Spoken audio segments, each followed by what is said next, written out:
Who's going to be the first one against the Elite Four? It's going to be Booce versus Psycho, Terry versus Kimberly. Now, Booce also mad active when it comes to weekly events. Actually, it's daily at this point.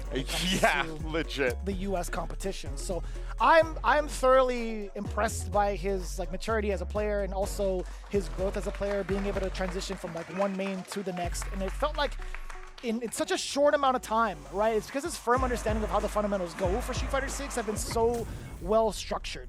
You know, I talked about Riddles defeating Kaba in that first set. Booce did defeat Psycho in that first matchup between these two as well, right? So it doesn't surprise me that Bandits is setting up Booce, who in the Rodman jersey as well. You know he's feeling freaky. I love that. Get the slam dunk on. Right now, though, Psycho, he's going to be looking to bounce back, right? Like you said, he did fall to Booce, I believe 2-0, if I'm not mistaken, in that first round one matchup. But right now, he's just going with the overheads, bro. Neck hunters, the normal command overhead as well. Now we're getting the throws in there. Will Psycho be stopped?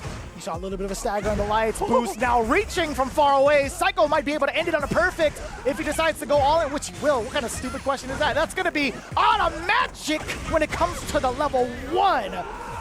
Didn't even have to spin a can on it either.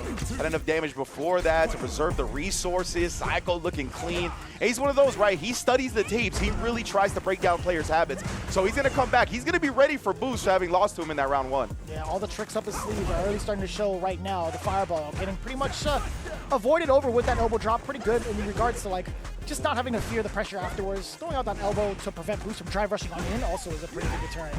We'll see how it goes with the corner pressure now. Booce trying to measure with a couple of mediums. He does get the bait.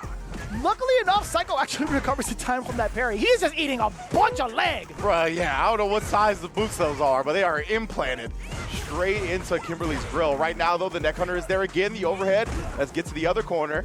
Booce not quite pushed there just yet. Was about to have 3 bars, but what a snipe out on the power wave from Psycho. Hey, yeah, let's cash out. I like this a lot. That was very specific to Booce. I feel like Psycho getting ready for that projectile into the level 3 now is going to be pretty significant. That walk speed is so dangerous and leads you up into the throw. Nothing more threatening than that, especially when you're at that much life left. Huge call out from Psycho right there. Completely changed the momentum of the match. Gigantic reward with the DI into the level 3. Very smart. Then the drive advantage was just massive as well. We can see Booce meta. Damn, this actually gives me the chills. I know. Anytime the big boss comes up, he's like, hey, man, I know he's disrespecting you. For Don't real. Let that hit the rest of the family. Yeah. No, you're representing Bandits now, brother. Yeah, dude. You're repping the whole squad. And that was mad fast, by the way. That was 2 yeah. rounds straight. One of them was a perfect. A lot of control from the side of Psycho. Starting things off early to set it up with the throws is pretty important as well now. I agree. Now he'll be able to maybe get another shimmy. We saw that in the round 1, right? So maybe he's going to be scheming on that a little bit more here. Booce has been looking for throws after the slide blocks as well.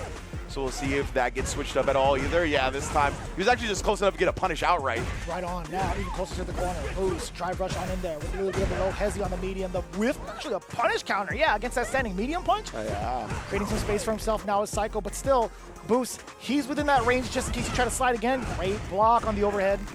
Yeah, Psycho has just been nickel and diming him down with a lot of these overheads, right? So he's got him Booce to stand a little bit, but that does open the door for crouch medium kick later.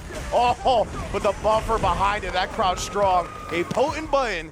Booce was willing to spin that meter on it. Very smart stuff. Real sneaky. He's been walking up, walking and blocking primarily, but Psycho actually finds the timing with the standing medium kick against Booce. Fakes him out with the jumping roundhouse. Oof. Yeah, no trade combos this time. How do you walk up into the space? Psycho's been pretty adamant about throwing some of these mediums. He's trying to walk up for a grab. Booce just out of the range. Overhead, not blocked. Yeah, he's going to hold on to his resources here. Knows it's not going to kill just yet. The little hesitation catches him and spins it all. Oh, puts him on a pixel. Psycho still has a chance here. And he wakes up with a crouch medium kick. No way. Counter hit Booce's delayed button. Oh, boy. You might be able to take the round back. Taking a look at the resources that Booce does not have. No drive gauge, no super. He's in critical territory as well. Psycho's going to be throwing everything at him at this point, especially with the drive gauge, and you already knew it. Booce already knew it as well. He tried to wake up with the button to steal a turn back, and Psycho with the rebuttal.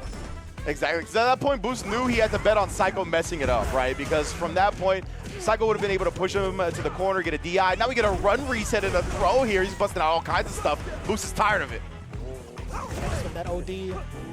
bring him back at least towards mid-screen. Kind of weary about the air approach. Psycho has not really given him any sort of chances to really anti-air, as he hasn't really taken to the skies as much, and when he has, it's been the elbow drop, and now Booce, he's trying to check some of the walkbacks, and Psycho defensively has known it. He's just looking for his moments off of the rushes, off the drive rushes, off of command run as well, and now he gets a full-on throw loop. Oh, he tried to catch Booce flinching that time, but he picked his spot well. Now we're going to get the back throw, try to take that screen advantage. Put him towards the corner here. Oh, no, he landed in time. I'm not sure if that's what he was trying to snipe with, was the burn knuckle, but either way, Psycho puts Booce down again. Damn, son.